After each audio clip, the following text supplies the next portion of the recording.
Ari, so it looked as though there was going to be a government shutdown over the weekend. It was averted at the very last minute, mainly because Kevin McCarthy decided that he was going to move forward with what we call a clean continuing resolution. It takes about 45 days into the future, takes us into November. It does not include funding for the Ukraine war. The Senate then quickly passed that, and then it was signed by President Biden. This happened about 3 hours before a shutdown was set to take effect.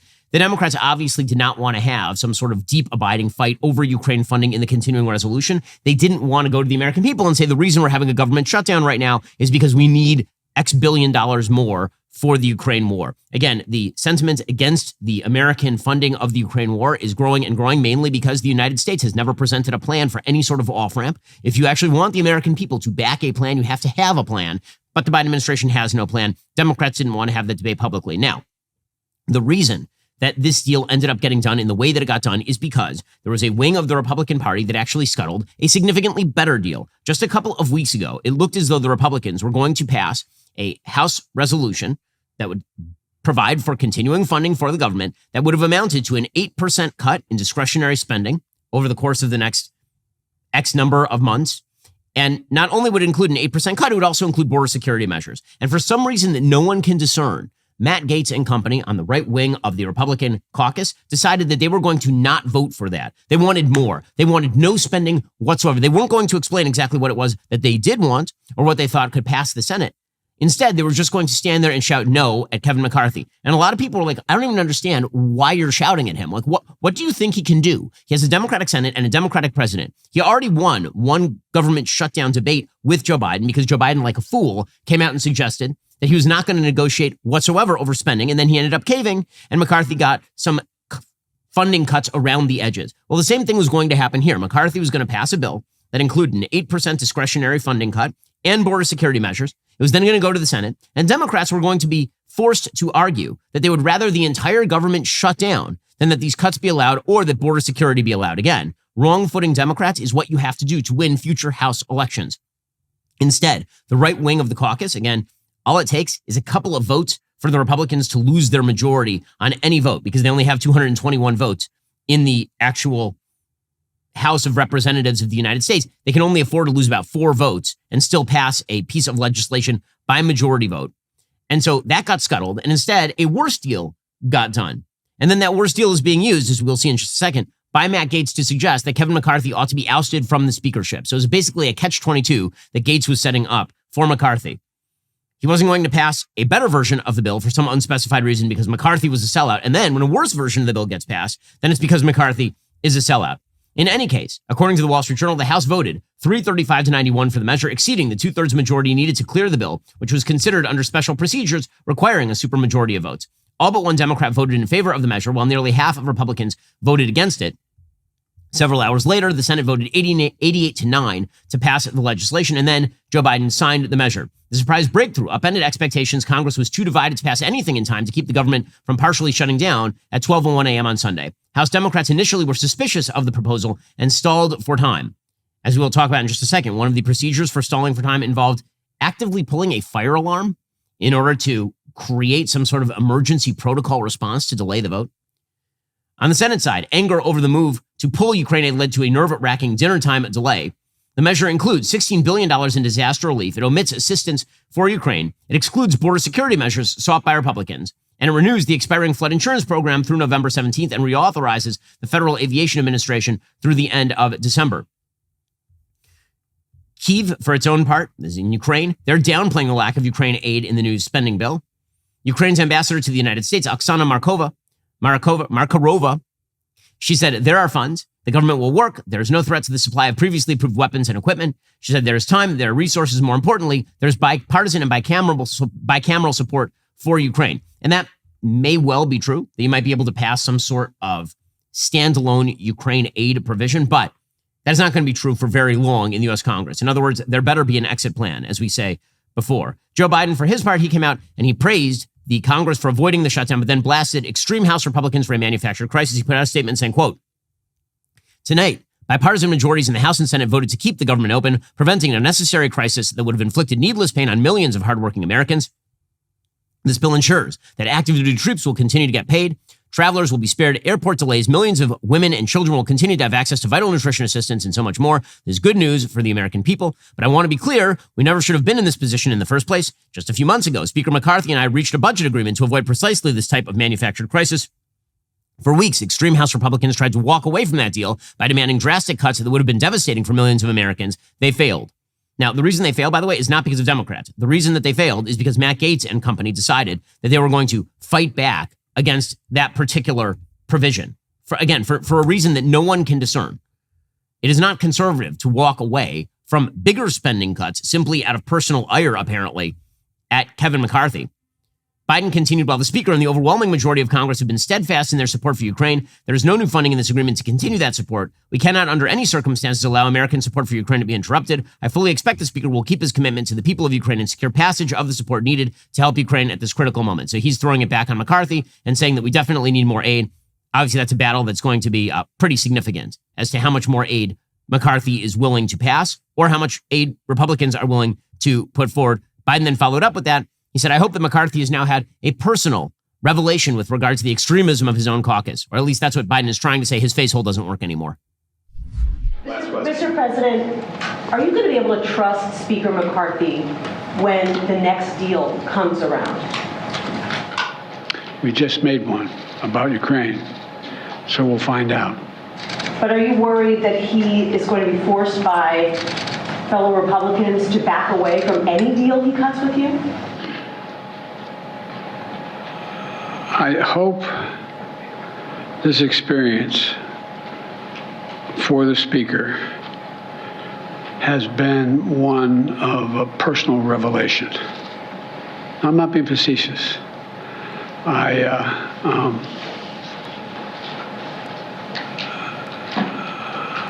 Anyway. I mean, honest to God, you watch that clip and you're afraid he's going to expire right in front of your eyes. My God, he looks terrible. The idea that this dude is going to serve until, say, 2028 is nuts. It's nuts. I mean, first of all, everybody knows going into the next election cycle that Joe Biden is not going to serve out those 4 years, right? We all know this, that he's going to be a year and a half in, he's going to step down and Kamala Harris is going to be the president because there's no way this can continue. It cannot continue this way. And again, I know this is off topic from the continuing resolution and all, but you cannot watch a clip of this man and assume that he is still going to be living 5 years from now.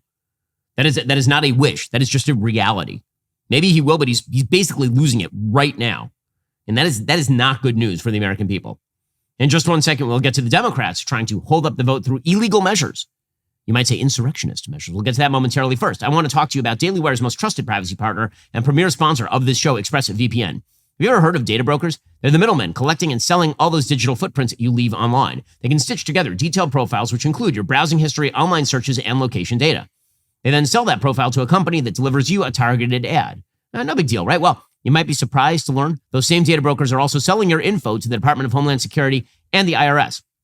To mask my own digital footprints, I protect myself with ExpressVPN. One of the easiest ways for brokers to aggregate data and tie it back to you is through your device's unique IP address, which also reveals information about your location. When you're connected to ExpressVPN, your IP address is hidden. That makes it much more difficult for data brokers to identify who you are. ExpressVPN also encrypts 100% of network traffic to keep your data safe from hackers on public Wi-Fi. That's why I have ExpressVPN app downloaded on all my devices. We're talking phone, computer, even my home Wi-Fi router. I just tap one button to turn it on, and now I am protected. My entire team is using it over here in Israel while we are abroad. Make sure your online activity and data is protected with the best VPN money can buy. Visit expressvpn.com/Ben. Use my link to get 3 extra months for free. That's expressvpn.com/Ben, expressvpn.com/Ben to learn more. Okay, so meanwhile, Democrats were taken up short by McCarthy moving forward on a clean CR without the Ukraine funding.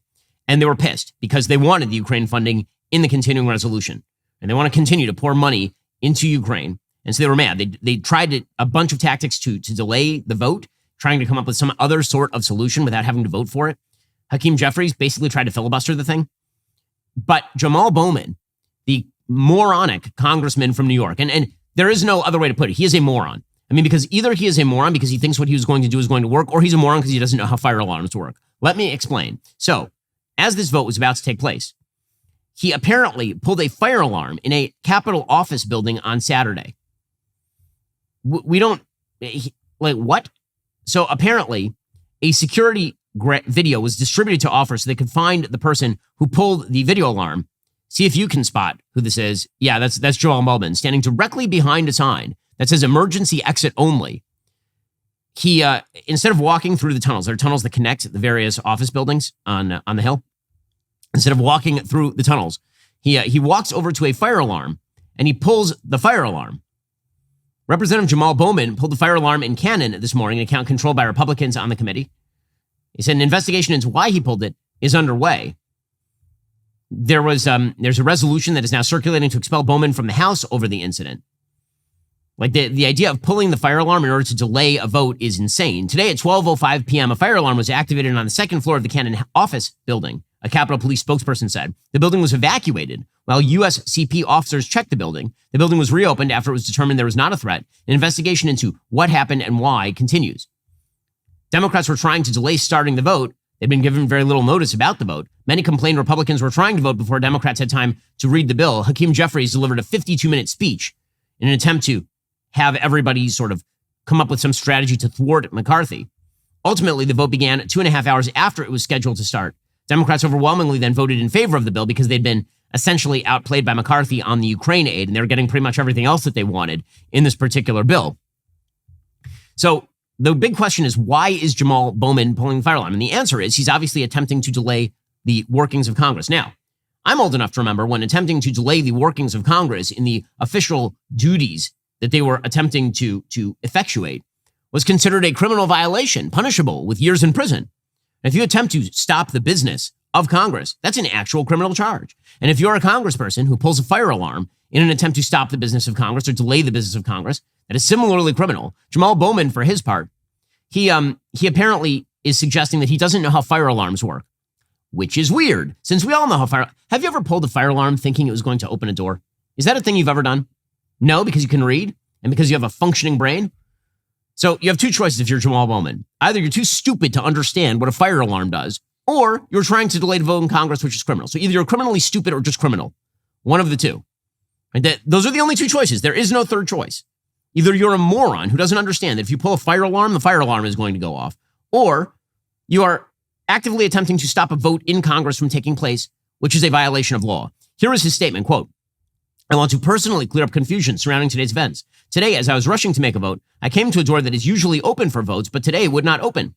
I'm embarrassed to admit I activated the fire alarm, mistakenly thinking it would open the door. I regret this and sincerely apologize for any confusion this caused. To be very clear, this was not me in any way trying to delay the vote. It was the exact opposite. I was trying urgently to get to a vote, which I ultimately did, and joined my colleagues in a bipartisan effort to keep our government open. I also met after the vote with the Sergeant at Arms and the Capitol Police at their request and explained what had happened. My hope is no one will make more of this than what it was. I'm working hard every day, including today, to do my job, to do it well, and deliver for my constituents. Peace and love." You're lying. I mean, like, you're not just lying, you're lying like a rug, like obviously lying. We have more information about that in just 1 second. First, everybody knows I love my Helix mattress. I've been missing it while I'm abroad. Have you checked out their most high-end collection, the Helix Elite? Helix has harnessed years of extensive mattress expertise to bring their customers a truly elevated sleep experience. The Helix Elite collection includes 6 different mattress models, each tailored for specific sleep positions and firmness preferences. I've had my Helix Sleep mattress for, almost a decade at this point. It is great. It was personalized to me, incredibly durable. My kids love jumping on it. If you're nervous about buying a mattress online, you don't have to be. Helix has a sleep quiz that matches your body type and sleep preferences to the perfect mattress. Why would you buy a mattress made for somebody else? I took that Helix quiz. I was matched with a firm but breathable mattress. Go to helixsleep.com/Ben. Take that 2-minute sleep quiz yourself. Find the perfect mattress for your body and sleep type. Your mattress will come right to your doorstep for free. Plus, Helix has a 10-year warranty. You can try it out for 100 nights risk-free. They'll even pick it up for you if you don't love it, but you will. Helix has over 12,000 5-star reviews. Their financing options and flexible payment plans make it so a great night's sleep is never far away. Helix is offering 20% off all mattress orders plus 2 free pillows for my listeners. Head over to helixsleep.com/Ben. It's their best offer yet. It won't last long with Helix. Better sleep starts right now. Okay, so it's not just that Jamaal Bowman is lying. Like, he's still, and this is like a stupid lie. According to Breitbart, Representative Jamaal Bowman ripped down 2 signs warning a second-floor door in the Cannon House office building was for emergency use only before pulling the fire alarm and running out through a different door on a different floor, Breitbart News has learned exclusively. Multiple sources familiar with the investigation into Bowman pulling the fire alarm in the house, which triggered a full-scale law enforcement and emergency services response leading to the full evacuation of the building, told Breitbart News exclusively that Bowman ripped 2 signs down and threw them on the ground first. The sources familiar with the investigation provided Breitbart News with photographs of the scene of the alleged crime later after the emergency door had been restored after the damage Bowman did to it. So here is what the door and the sign look like right afterward. You can see, first of all, even in the photo, you can see there's a giant sign that says emergency exit only. Even in the photo of Bowman, that sign is right there, emergency exit only. Now, I don't know about you, but I can read. And I expect my congressman to be able to read. I know these are like really, really big, these are hard things to do, like expecting a congressperson to be able to read the language of English. Emergency exit only typically means you can only exit in an emergency. I know this is like, I know Congress is filled with absolute abject rejects from the community of people with sentient function. I understand this. I mean, right now, if you look at our Congress, we have John Fetterman in Pennsylvania, who does not have a functioning brain. We have Lauren Boebert, who's fondling people during Beetlejuice. We have Jamaal Bowman, who's pulling emergency. I mean, we're not sending our best. I got to be honest with you. We have a lot of dolts who are occupying these seats in Congress, but this is pretty next level. The fire alarm that was pulled, I know I shouldn't have to describe a fire alarm to you because it looks like a fire alarm, but it has a giant word on it that says fire, push in, pull down. In the photos of the double doors with glass windows, there are clearly two giant red signs on the door. They both say emergency exit only, push until alarm sounds, 3 seconds, door will unlock in 30 seconds. My favorite part about this whole story is the media attempting to cover for Bowman. So Matt Brunig, who is a self-described socialist, he tweeted out, Bowman was trying to walk from the Cannon building to the Capitol building to vote. Unusually, the Cannon exit he went to wouldn't open and had this confusing sign on it. He thought it was saying you had to press the alarm to get out. This all makes sense. What am I missing? The part where it says emergency exit only. That's the part that you're missing. This is so ridiculous. If any Republican claimed that they pulled the fire alarm and then they did so by accident, not thinking it was going to open a door, when is the last time you pulled a fire alarm thinking it would open the door? Fire alarms are all about us in society. Every time you go to your kid's school, every time you go to an auditorium, every time you go to a post office, there are fire alarms everywhere. And you know one of the things that no one I know or have ever heard of has ever done? Pulled the fire alarm to actually, open a door. So again, his spokesperson says, Congressman Bowman did not realize he would trigger a building alarm as he was rushing to make an urgent vote. The congressman regrets any confusion. What do you think happens when you pull a fire? So as I say before, there are only two choices. Either he's a moron who doesn't know how English works, or he's attempting to delay the vote. AOC, for her part, another moron. Again, we are only sending people with IQs below 70 as members of Congress. This apparently is the new rule. Here is AOC defending Jamaal Bowman's stunt. There he is pulling the fire alarm. He says it was an accident. He thought pulling the alarm would open a door based on the fact that the doors to his right there were locked, and there was a sign that he said I think someone said it was confusing. I'll be honest, it doesn't really make sense to me, his explanation. Have you talked to him? What's going on there? I mean, listen, I think if you actually do see some of the photos of the signs, I think there's something to be said about the government's about to shut down. There's a vote clock that's going down. The exits that are normally open in that building were suddenly closed. So you pulled the fire alarm? So what I am here to say is that House administration and U.S. Capitol Police and Jamaal Bowman are an active, and he's fully participating in saying there was a misunderstanding. Not only is she stupid, she thinks you're stupid. It's incredible stuff. Meanwhile, Kevin McCarthy went off on Bowman. He says, listen, I noticed again that when you try to delay the workings of Congress, then you go to jail for like ever if you are a Republican who backs Trump. And if you are a congressperson who does this sort of thing, then we all pretend that you don't know how to read the language of English. I think ethics should look at this, but this is serious. When you think of how other people are treated when they wanted to come in and change the course of what was happening in this building. And did he deny he did it when it's on tape? And I'm going to have a discussion with the Democratic leader about it, but this should not go without punishment. Okay, so yeah, and there is talk as to what that punishment will be. Will he be fully expelled from the House? Very doubtful. Will he be stripped of committee assignments? Almost certainly, because again, this sort of activity, not sure how it'd be appropriate from any congressperson. President Trump then, of course, jumped into the fray as well. He put out a statement saying, "Will Congressman Jamaal Bowman be prosecuted and imprisoned for very dangerously pulling and setting off the main fire alarm system in order to stop a congressional vote that was going on in D.C.? His egregious act is covered on tape." a horrible display of nerve and criminality. It was a very dangerous obstruction of an official proceeding. The same is used against our J6 prisoners. Actually, his act may have been worse. He must suffer their same fate. When will his trial begin? So, again, not wrong. I mean, the fact is that Jamaal Bowman participating in attempting to stop the workings of Congress. If you think it's serious on one side, what's good for the goose is good for the gander, or it should be. In just a second, we'll get to stupidity on the other side of the aisle as Matt Gaetz seems to believe that running directly headlong into a wall over and over is genius congressional strategy. We'll get to that momentarily. First, the Ben Shapiro Show is supported by Grand Canyon University, an affordable private Christian university with a vibrant campus in beautiful Phoenix, Arizona, that's ranked top 20 in the country, according to niche.com. GCU is a missional, Christ-centered university that strives to foster a culture of community, giving, and impact. GCU's goal is to help you develop into a servant leader who makes a difference through finding your purpose. With 330 academic programs and over 270 online as of June 2023, GCU integrates the free market system with a welcoming Christian worldview into your bachelor's, master's, or doctoral degree. Find your purpose at Grand Canyon University. Private, Christian, affordable. Visit gcu.edu today. Okay, meanwhile, Matt Gaetz is attempting to undercut Kevin McCarthy. He has been since McCarthy won the speakership. Remember, there were 15 rounds of voting, and Gaetz was the lead holdout in the I'm not going to vote for McCarthy caucus. Now, what was weird about that whole situation, as I explained at the time, is there was no one to back him up, meaning there was no other option to McCarthy. He had 190 Republicans who had already pledged to McCarthy. He had like 25 who had not. Most of them were okay with going with McCarthy as long as they got a few concessions. That would include people like Representative Chip Roy of Texas. Again, Chip Roy is a conservative with a plan. Matt Gaetz seems to be a dude without a plan very often. And we went through 15 votes. McCarthy ends up winning the speakership. And since then, Matt Gaetz, because he recognizes all it takes is peeling off 5 votes in order to basically thwart McCarthy being able to do anything with a pure Republican House majority, he's been attempting to bring McCarthy down. I don't know whether that is a personal animus thing. I don't know whether he thinks that this is going to just simply elevate him in the minds of the American public.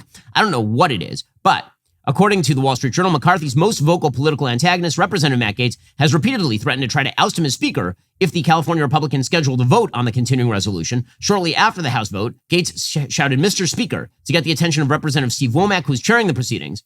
Womack did not acknowledge Gaetz and gavelled the session to a close. Total capitulation, said Representative Bob Good, Republican of Virginia, who's indicated he would be open to supporting an effort to oust McCarthy as Speaker. He has failed to do anything that he has promised to do. Now, again, the problem is that you haven't made actual demands that he's capable of achieving. If you actually wish to pry concessions out of Kevin McCarthy, as I say, Representative Chip Roy has done that repeatedly. But if your version of McCarthy needs to go is he is not governing as a small government conservative, so he has to go, I urge you to look at the constituency of the Senate of the United States, which is Democrat, thanks to the personal intervention of Donald Trump in the Georgia Senate races, and the presidency, which is run by Joe Biden because Donald Trump lost to him.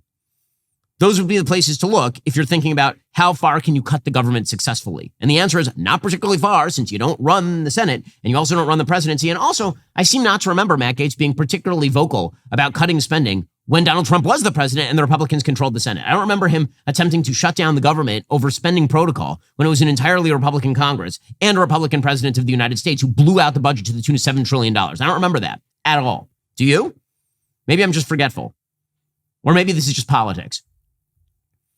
I've tried for 8 months, McCarthy then told reporters. I tried yesterday with the most conservative stopgap funding you could find. I couldn't get 218 Republicans. And that's correct. He tried to get an 8% budget cut on the discretionary side, and Gaetz and company voted against it. Like, here's McCarthy yesterday blasting the Republicans who held out. It's like, you held out, and so I had to cut a worse deal. Thank you for that. That would secure our border, cut wasteful spending? Yes, I did. But I had some members in our own conference that wouldn't vote for that. So if you have members in your conference that won't let you vote for appropriation bills, doesn't want an omnibus, and won't vote for a stopgap measure, so the only answer is to shut down and not pay our troops, I don't want to be a part of that team. I want to be a part of a conservative group that wants to get things done. Yeah, well, Matt Gaetz clearly does not.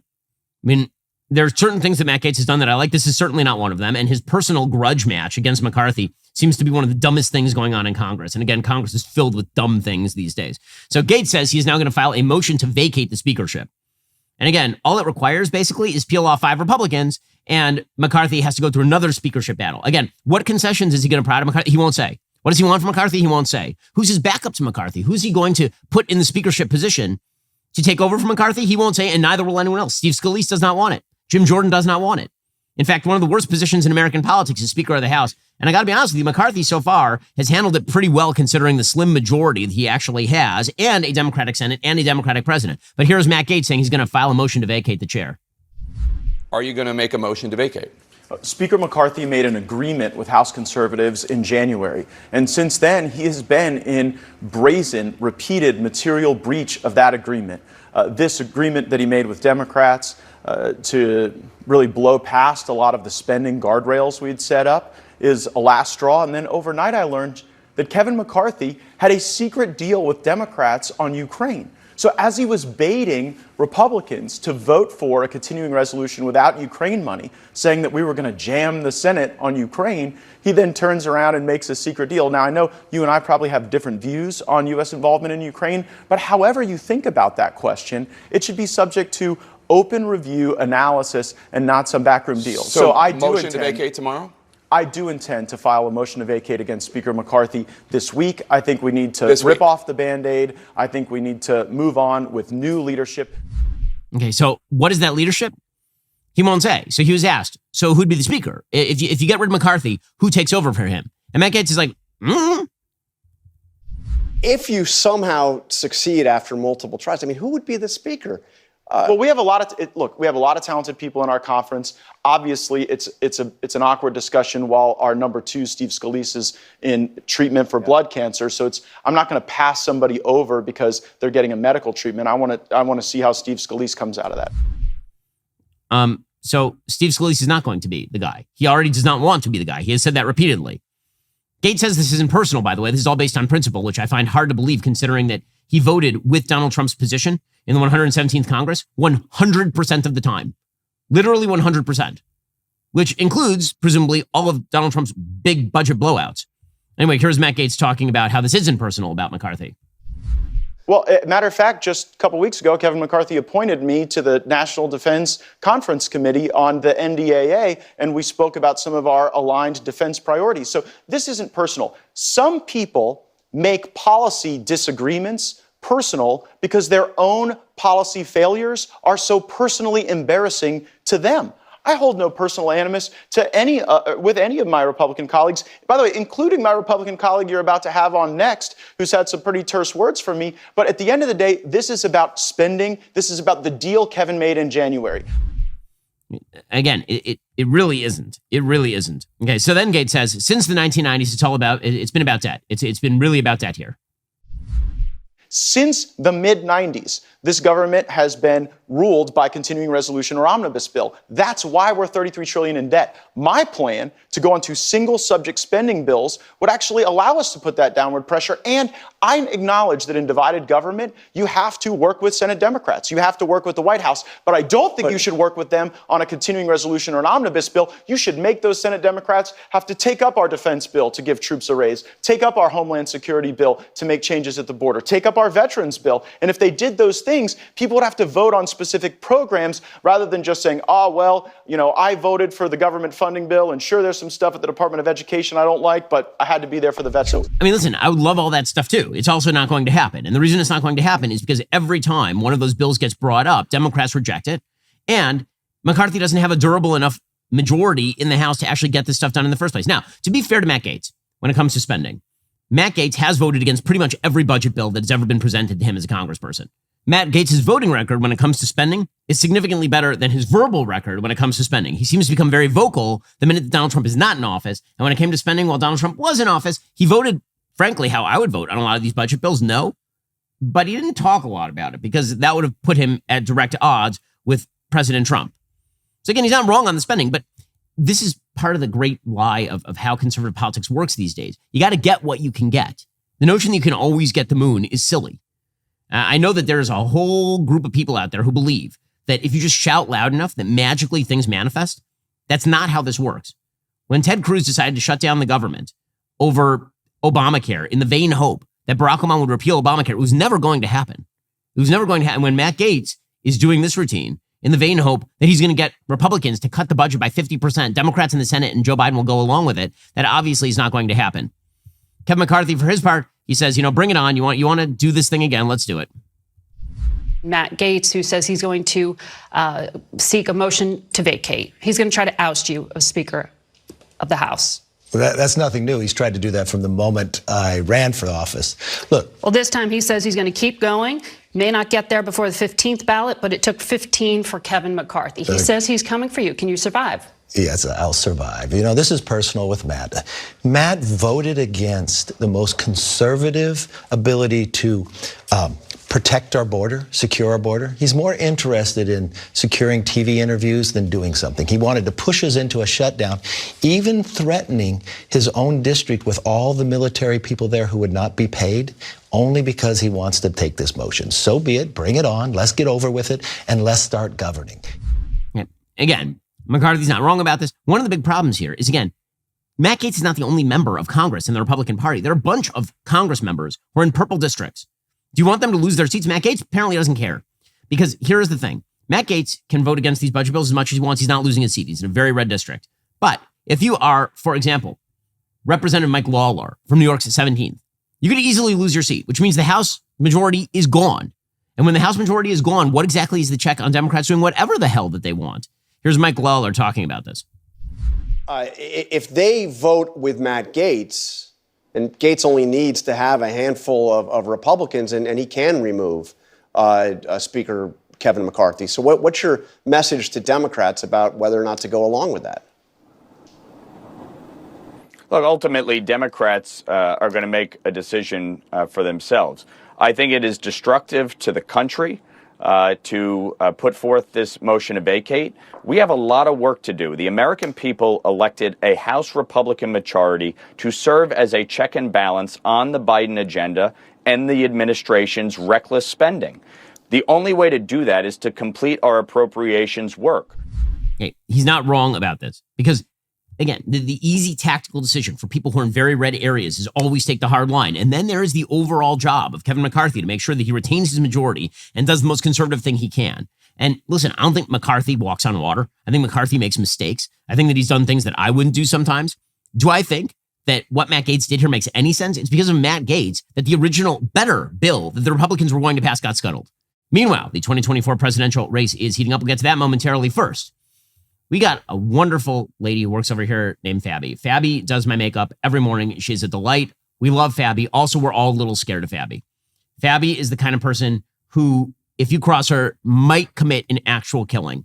And so here's the thing. There might come a point, it's not today, it's not tomorrow, where we feel so threatened by Fabby, I mean physically threatened by Fabby, that we have to look to ZipRecruiter in order to replace Fabby. That'll be a very sad day. But ZipRecruiter also makes sure that Fabby stays in line and doesn't actually murder any of the myriad people who annoy her, because she knows that we might go to ZipRecruiter.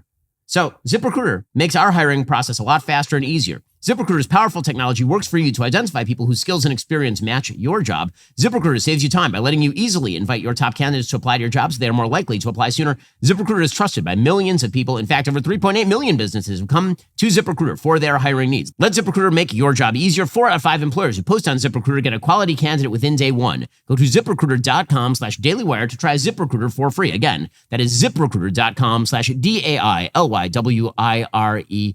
Again, it's places like ZipRecruiter that we originally found Fabby, so you should go check them out right now.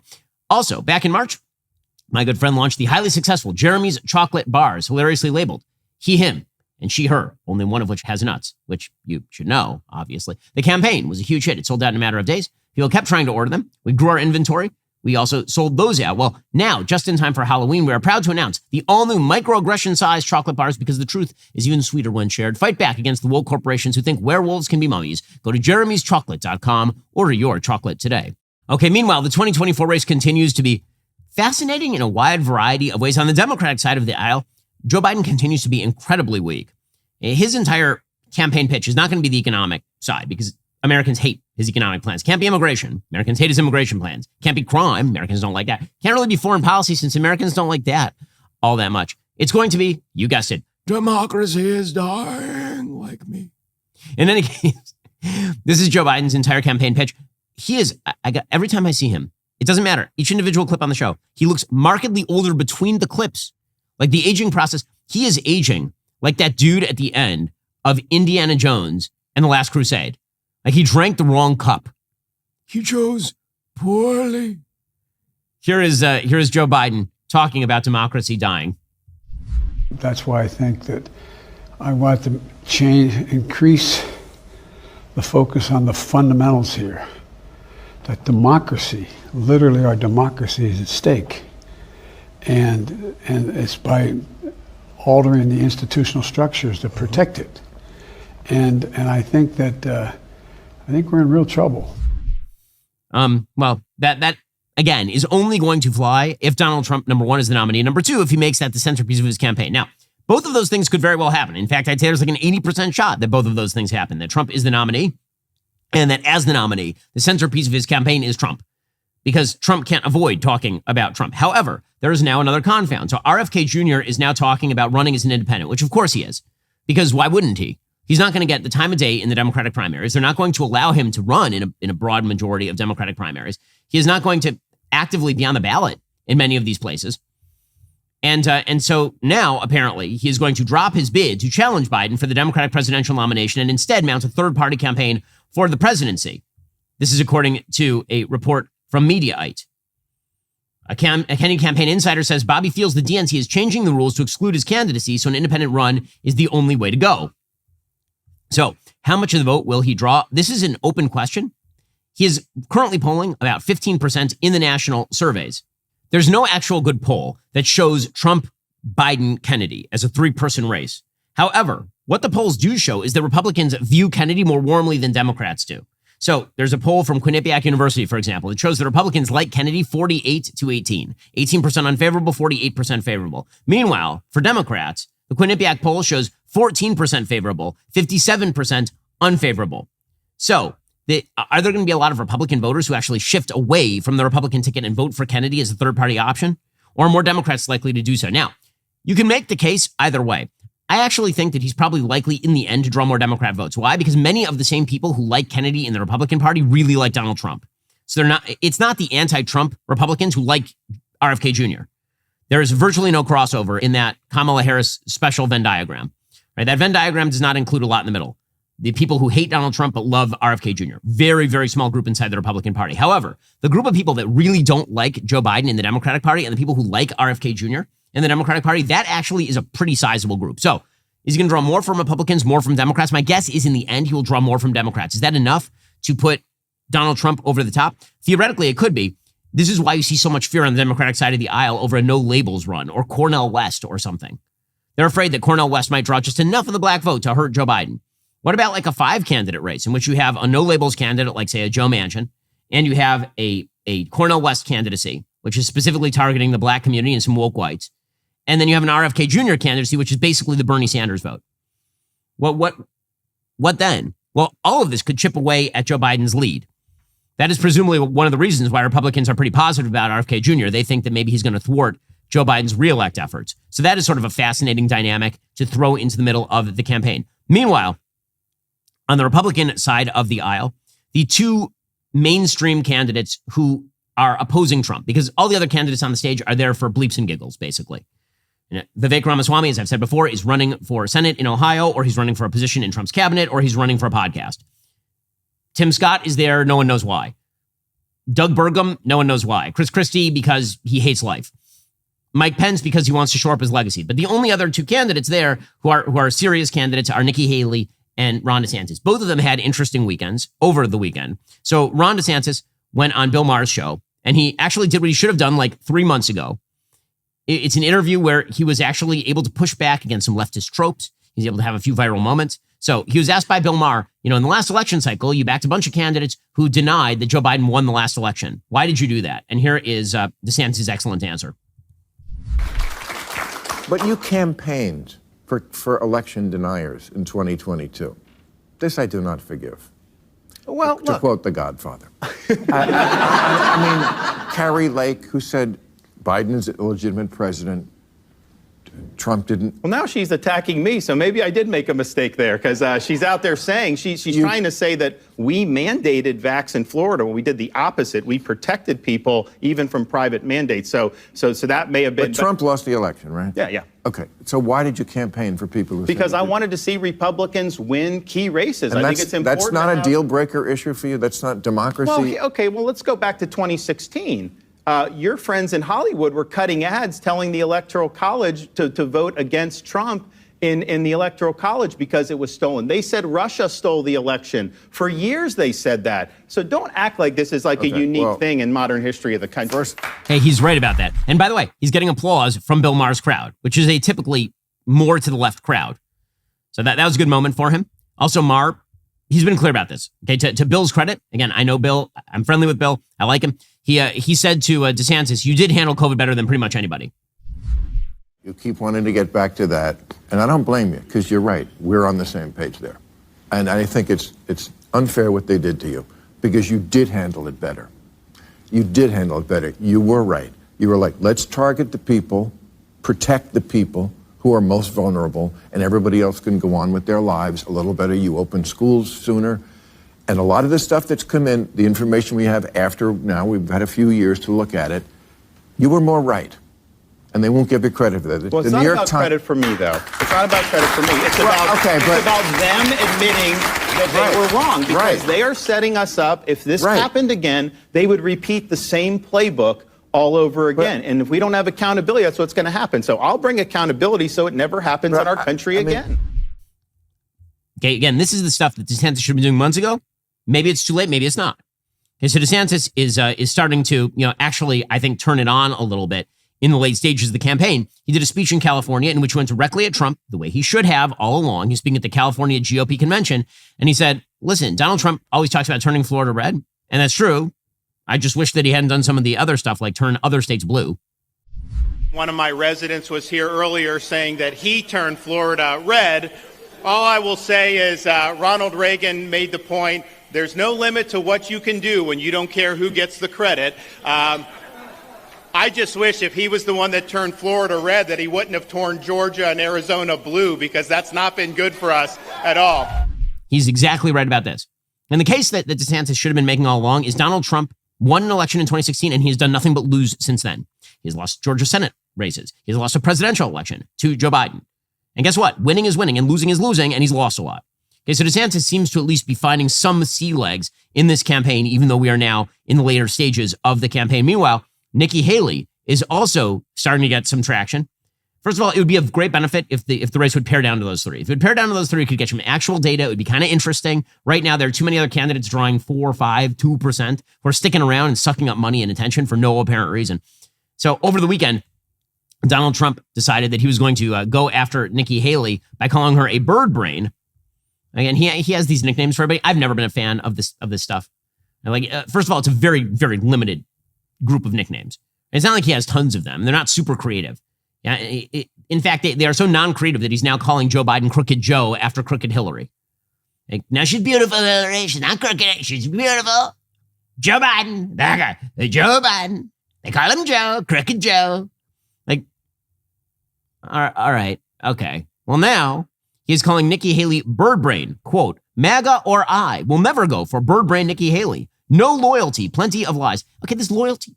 Okay, nothing drives me crazier than the absolute stupidity of a man who is unbelievably disloyal to extraordinary numbers of people, including, by the way, January 6th protesters who are in jail because of him. He did not pay their legal bills. He did not intervene in any way. Those are his biggest fans. Okay, and Donald Trump suggesting loyalty when he has crapped on pretty much everybody who's ever worked for him as like his great test makes me a little annoyed. A little annoyed. Just because it's ridiculous. Okay, you want to say that Nikki Haley shouldn't run because she's a bad candidate? Sure. You want to say that Nikki Haley has no business running because she was in your administration and you're running? And the fact is that if she was willing to serve you in that administration and thought it was a good administration, what's she doing there? Like, okay, I get it. But loyalty, Donald Trump calling on people for loyalty is just like beyond. I don't understand. In any case, he tweets, MAGA or I will never go for bird brain Nikki Haley. No loyalty, plenty of lies. He says her words mean nothing. She even came to Mar-a-Lago with her family. Anyway, Haley doesn't have the talent or temperament to do the job. Again, he's the one who made her the UN ambassador, so there's that, and gave her cabinet level status. Well, then his campaign, and this is typical of the way that the Trump campaign works. In other words, amusing, but incredibly ridiculous and puerile. He sent a bird cage to Nikki Haley's door in Des Moines, Iowa. It says from Trump campaign, it's a birdcage with some birdseed because he called her bird brain Nikki Haley. So first of all, if we were going to test pure IQs, Nikki versus Trump, I just got to tell you, I don't think Trump wins that. I really don't. Like, Donald Trump has a lot of flattering ideas about his own intelligence. He's great at a great many things. And like a pure IQ test, does that dude score 2 standard deviations above the American average? I don't know. In any case, his campaign sends her a birdcage because this is the way that we campaign in America now, like 5th grade school children. This has been true since 2015. And it really is, again, a point of annoyance for me. I know some people find this endlessly entertaining. I know. And I know that they'll find it endlessly entertaining when Donald Trump as a candidate sends a wheelchair to Joe Biden's front door. And it'll be really funny. And I'll laugh too.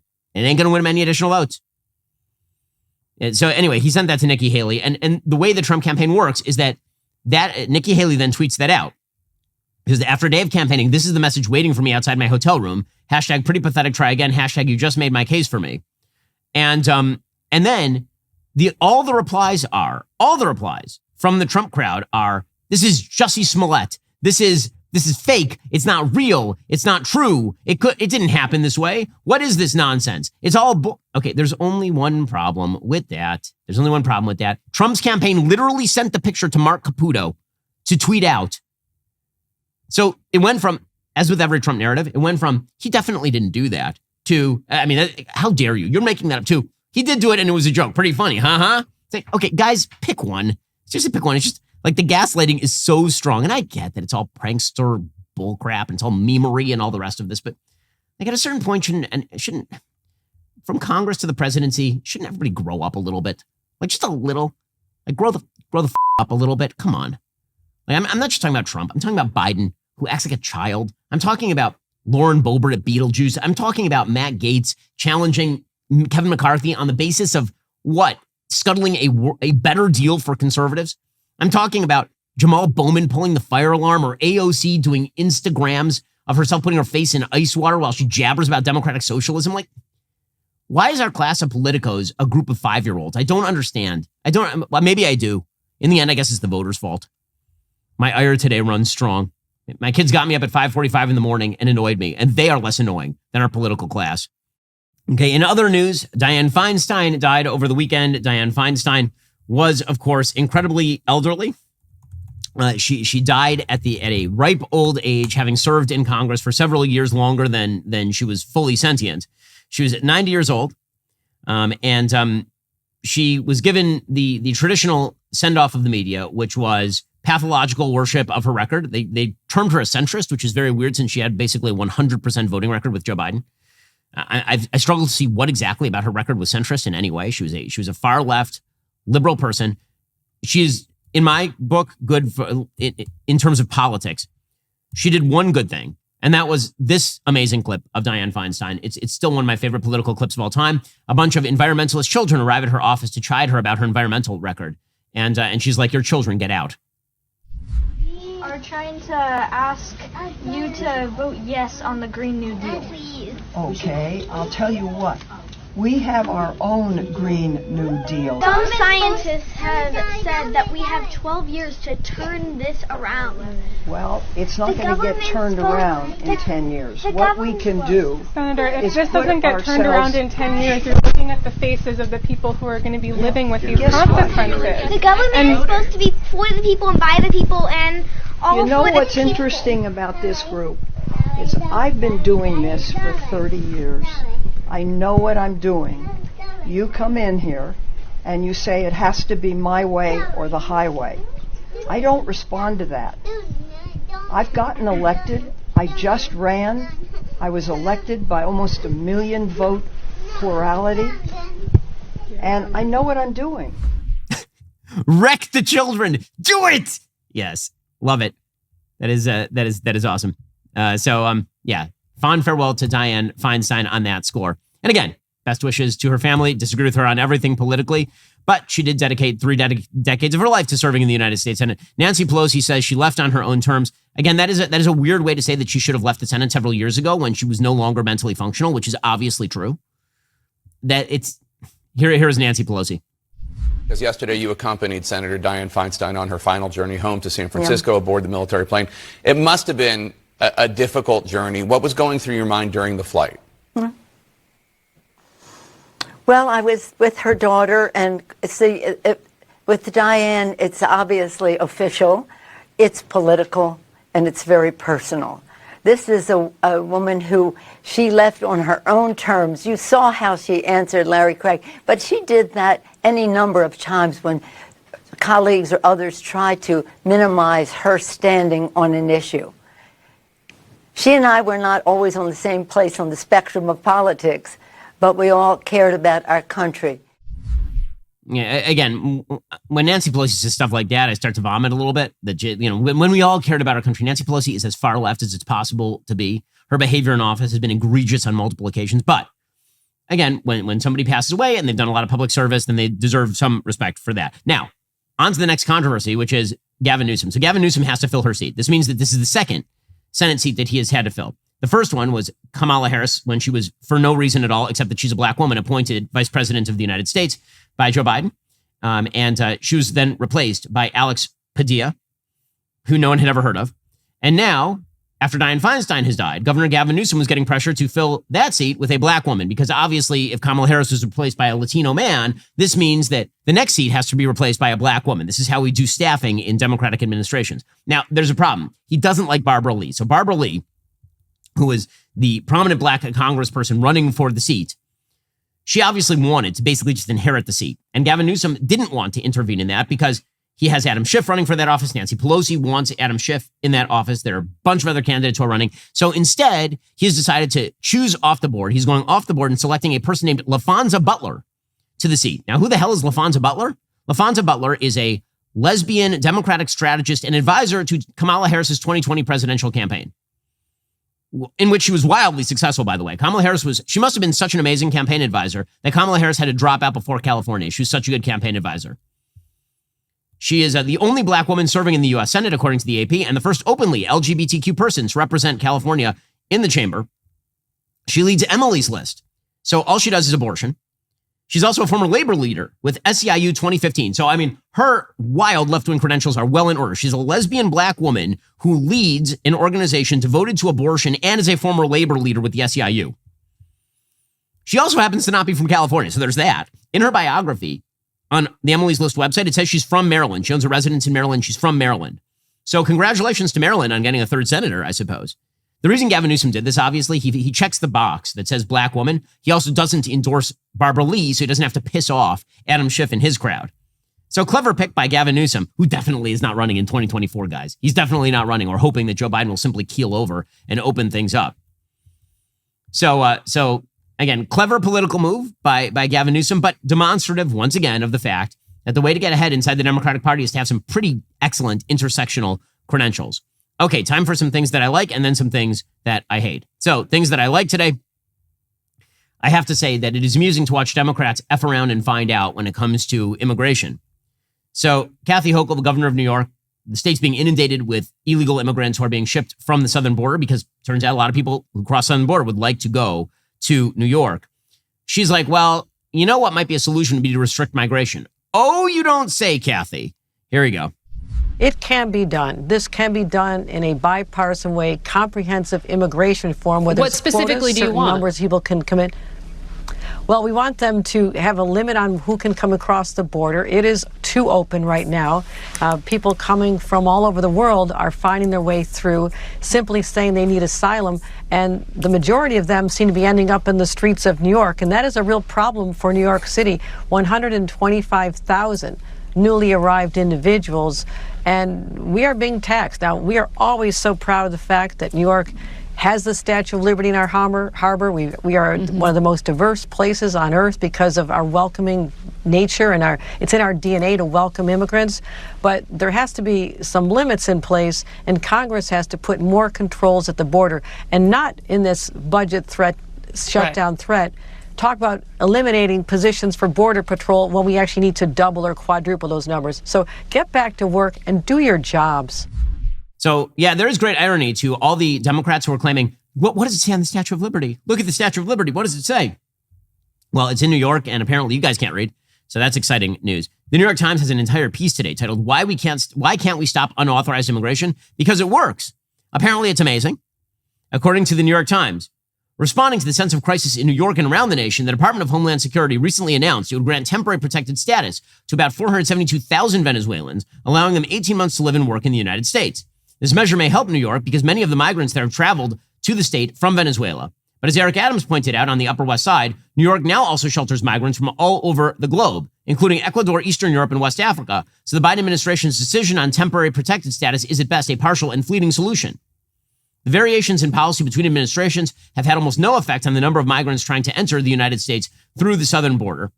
So why exactly is this happening? Well, because, says the New York Times, everybody is very mobile. Also, our labor markets require low-cost labor, and American consumers benefit from the low-cost labor, which, by the way, if the New York Times thought about this for 2 seconds, they might think, hey, maybe the unions that we're constantly backing are actually a problem for the cost of labor in the United States. Legal immigration today is close to impossible for most people, so a lot of people are trying to get through the southern border, and that's why. Okay, well, number one, that doesn't answer why exactly we shouldn't shut the border on a moral level, but also it does raise the question, if what you are saying is that the reason illegal immigration is mandatory is because we need lower labor costs, maybe you should stop backing inflationary public policy that jacks up labor costs, from union policy to monetary and fiscal policy to welfare programs that allow for low pay in the private sector but that are then subsidized by the taxpayer. Maybe those things. No? Nothing? Bueller? Well, I guess then you're just going to have to deal with the fallout. Alrighty, guys, the rest of the show continues right now. You're not going to want to miss it. We'll be getting into Kerry Washington, the actress. She has a new book out, and she has some fascinating things to say. Become a member. Use code Shapiro. Check out for 2 months free on all annual plans. Click that link in the description and join us.